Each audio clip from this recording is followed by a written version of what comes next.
that was what Mauricio Pochettino said today when it was put to him that Spurs signed no new players in the summer. He'd hinted that they wouldn't be signing any in January either. And it was put to him, is this really a sign of the strength that you have assembled right now and the ability of the current squad? Paul, what do you make of what he actually said there? I just thought he was, as Emma was saying earlier, he's being honest. He's got his hands tied, really. They're moving into a massive, expensive stadium, one of the best stadiums in the world, and it's going to be hard to bring in players. I mean, Tottenham are not in the business of bringing in a 20 million or 10 million pound players. There's no point for them to come in at Tottenham. They got to be looking at, shopping at Harrods. Do you know what I mean? They got to be shopping in 16, 70, 80 million pound players. I don't mean it assures you of getting they're going to come in and set the world on fire, but what it will mean, they've done it before because they wouldn't be that price, and that's what he's got to be doing. But it's hard. He's got a good team there. They've got good players. So, you go there and you say, right, where am I playing? Well, you're not going to be in the team at the moment. Why would you go? What do you make of what Poch actually said there? Oh, I think he's speaking honestly. I mean, Tottenham have competed for a top 4 place on a regular basis, but winning titles, as we've seen with the monies that have been spent, we're talking in the hundreds of millions.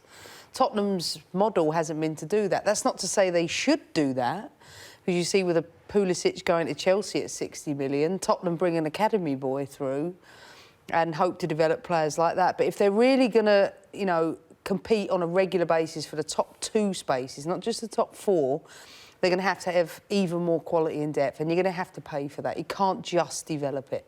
What's interesting about what he said, you need to see the whole interview, and, I think that was Siri you. doesn't understand. Siri doesn't understand. She never did. She never did. What he actually said is, look, we can win titles and we can go forwards, but if we are going to challenge for them regularly, this is what we're going to do. So it's fantastic right now. It didn't seem to be a table-thumping, we're not going to win a title if we don't sign players and spend money. He's saying, look, in the last 4 or 5 years, look how we've bridged the gap.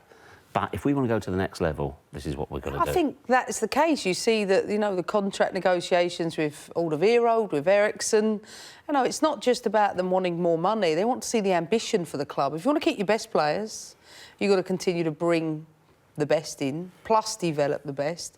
And I think the realism is that he's taken Tottenham to the very top with very little, and it's not to say he can't sustain that, but when everybody else is spending and spending, you don't have to reach the £460 million that Manchester United spend necessarily, but you are going to have to improve the squad with players that others who are already quality starting 11 players feel that they can help take Tottenham to the next level, rather than just players that are being developed from within.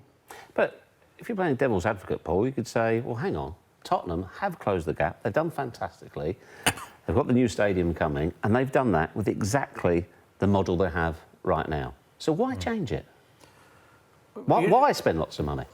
Well, you don't have to, but if you want to win something, you will. It sounded to me it was like an Arsenal one of Wenger. Well, I'll get us in the top 4 every year. We won't win the league. We might be around there, but I'll get you in the top 4. I see it at Arsenal. They had to sell Van Persie, they had to sell Fabregas. They had to sell players, every year. And everybody's always said, you'll see how good this Tottenham team is and how great. And the manager, I do like the manager. I'm a big fan of his. You'll see how good he is when they do move into this stadium and they do have their hands tied. And he will have his hands tied. You've only got to do the sums. I'm going to be able to bring in top draw like 60, 70 million pound players. I just can't see it. I really can't see it. And my worry is, for them, is one, to keep the manager next year and players. Because these are top players. And at the end of the day, they'll never have to work again in their lives.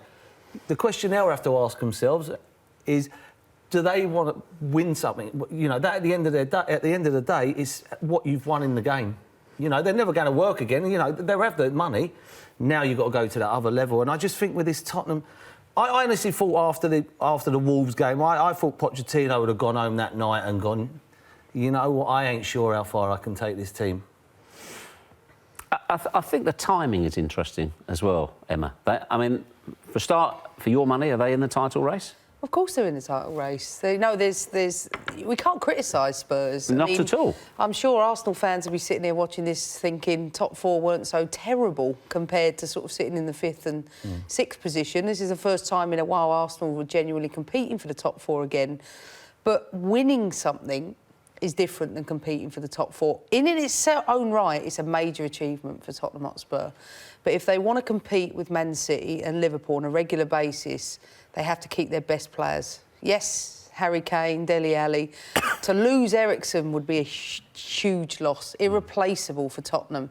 And I think the only way they keep their top players is if they bring in a couple that will help them to kick on a little bit further, which is seeing them going from second to first on a regular basis or competing for the top position, because there's no doubt the quality that they have in their 11 is good enough to beat any team in the Premier League on any given day. But to do it on a regular basis, that's another matter. The problem is, and if they do bring a couple of players in who are top draw, that lifts the dressing room. You know, then the players go, oh, he's a good player, I'm having him.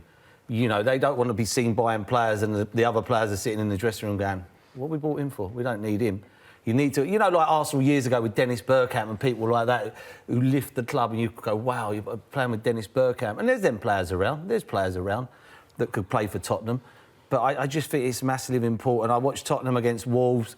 They're in the title race, got every chance. They win that game, they go 3 points behind. All of a sudden, it's game on. They lose the game. Everybody goes, oh, they were tired. But the next game, when the pressure weren't on, they're like the Harlem Globetrotters. But on the flip side, at least they ain't going out and buying ridiculous players that don't quite work. No, yeah, no, you don't want to do that. There's no point There's no point buying £20 million players, in my opinion, for Tottenham. You know, don't get me wrong, there is value out there. But I think there's good kids at Tottenham. I think there's good kids. Like we've seen Winks come through, who's got better and better as he's got into the team. You know, when he first got in, he wasn't getting a good run. He's a good player. He plays for England.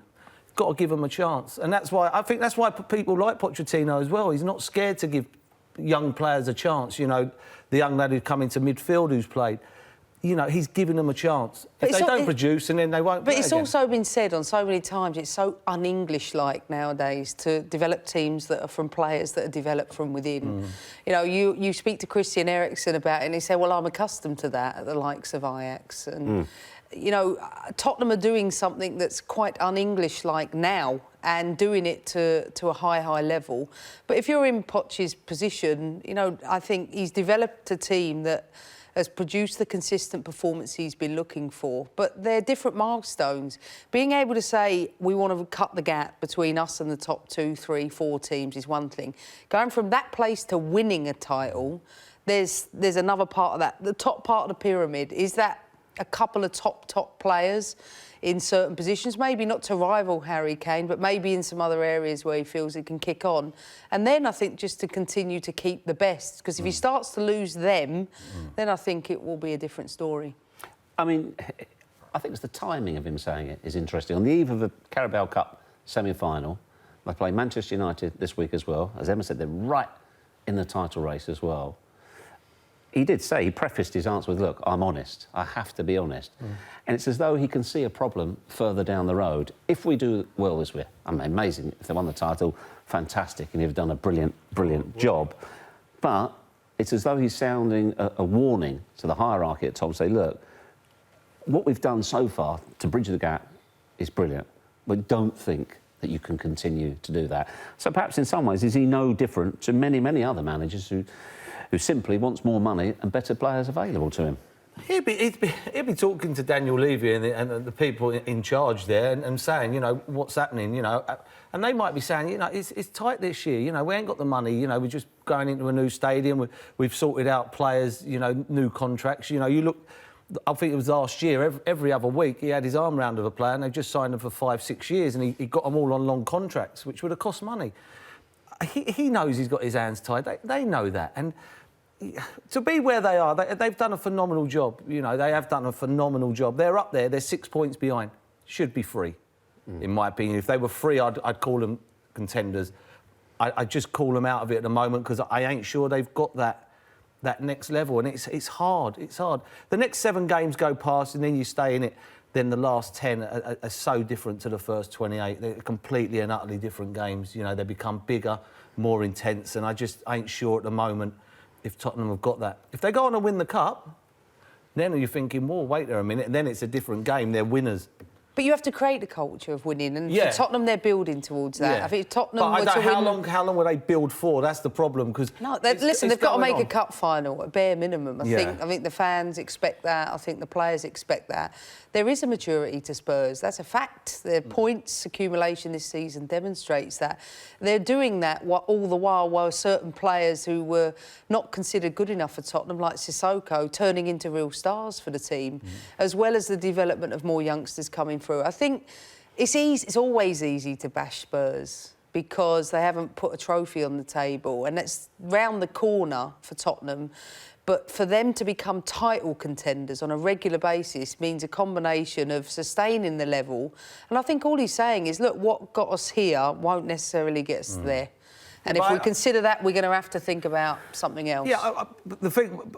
What they're doing now, they challenged the other year, probably could have won it again with the Leicester one. And they're in it again now. It don't matter who you are. Liverpool might not be in it next year. You know, we've seen it with Chelsea twice, won the league, and weren't even in it the next year. But I think because Tottenham do it differently, though, there's almost a sense that there's got to be a time with the players when they ask themselves, I want to win something in my career. I want to win something. I don't want to be coming second or third or fourth anymore. I want to win a trophy. And you want to be playing at clubs where you have got an unbelievable chance of winning something. In my opinion, I mean, you know, I played for Arsenal, but I couldn't never knock Tottenham at the moment, because I just think what they do is great. They've got a top team. On their day, they will beat anybody. But sooner or later, then players will have to ask themselves, do I want to win a trophy? Especially if they don't win something. If they don't win something this year, I think then you've got to ask that question. Stadium manager players, it's a really, really interesting point in the club's history, isn't it? Coming up this summer. Very much so. Very pivotal. Especially when you see Real Madrid are not doing great. Lost again yesterday. Where do you look first? Tottenham. You look at Tottenham's players, you do, because they've got a good team. Merce, in the media, we get enough stick. People say we're trying to send him to Manchester United. You don't need to throw Madrid in as well. Please, behave.